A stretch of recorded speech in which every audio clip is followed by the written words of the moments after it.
Hi, I'm Robin Waite, author of best-selling book Online Business Startup, and this is a brief video about my take on how you can use LinkedIn to benefit your small business.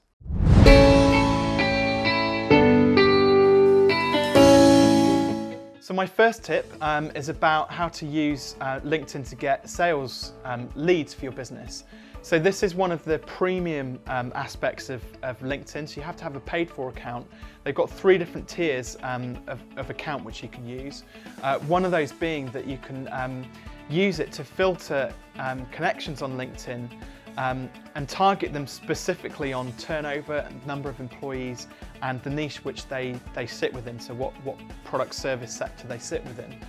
And this can be a really powerful thing, because if you just want to get a book of people who may like your products or services, it's just a really quick and easy way of getting those. And one of the benefits of it is that you could, if you were to do a campaign, for example, you could sign up to their premium services for a month, get all of the data out of it that you need, and then start to contact those people who you found. Also, you can see through the premium services who's viewed your profile. So these people I consider to be kind of warm leads. So for some reason they're interested in me and my business, and they've come to have a look at me.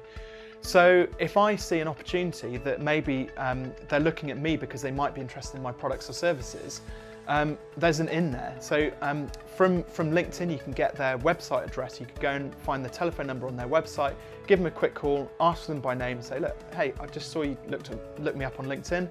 Do you want to have a chat about our products or services? Is there anything I can help you with?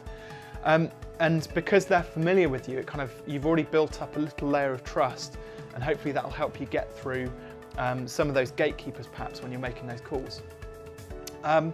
One of the other powerful tools within LinkedIn is the groups. So these are groups of users who talk collectively about similar subjects. Again, like Google+, like Google Plus's communities, they tend to be really passionate about what they're talking about. And also I've found that they tend to be filled with people who are asking questions, so they're asking for help for a specific subject matter. So you might want to join those groups, get subscribed to them so they drop into your inbox, and if you see a question in there that you can ask, go in and ask it, warm that person up.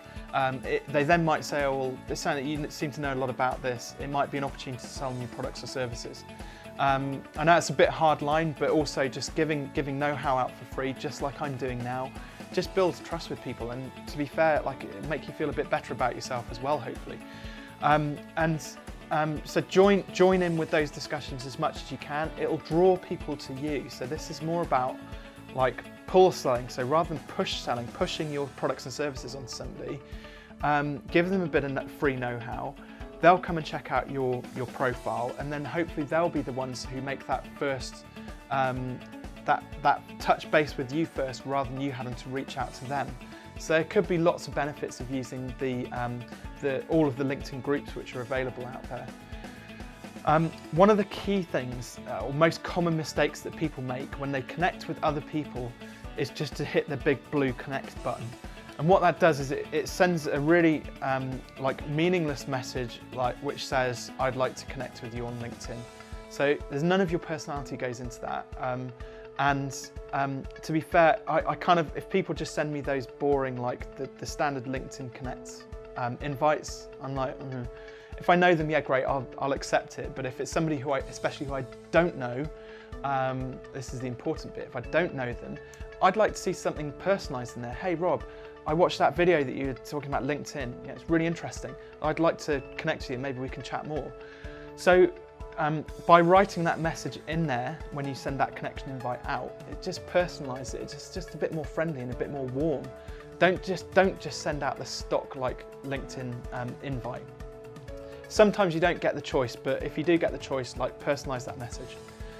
The fourth tip is to make sure that on your personal LinkedIn profile page, and you can add a LinkedIn business page as well, that your brand and identity is consistent with your website and all of your other social media profiles. This just means that if somebody looks at your LinkedIn page, they go and view your website, that it's not confusing to them. So it's consistent, they recognise your brand, your logo, who you are and what you're about. again, so it doesn't subconsciously, they're looking at this going, well, this doesn't quite add up, why is that? So make sure your brand is consistent on your LinkedIn page and it's consistent with your website and everything else. So just to summarize those key points, LinkedIn is really good for getting direct sales leads, and this is obviously one of their premium services, but you can highly target people based on their business sector and various demographics of the business. Get involved with LinkedIn groups and give people free advice, and that will draw people to you. Make sure that you have you're using the right etiquette, so you're rather than just hitting the connect button, you're sending them a personalized message. And finally, make sure that your brand and identity is consistent on LinkedIn, as well as on your website and other social media profiles, so that there's no confusion when somebody jumps between one social media profile and your website.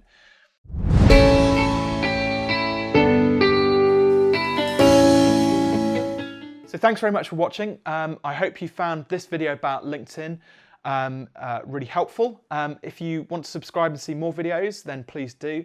And if you've got any specific questions about LinkedIn, then please leave them in the comments box below.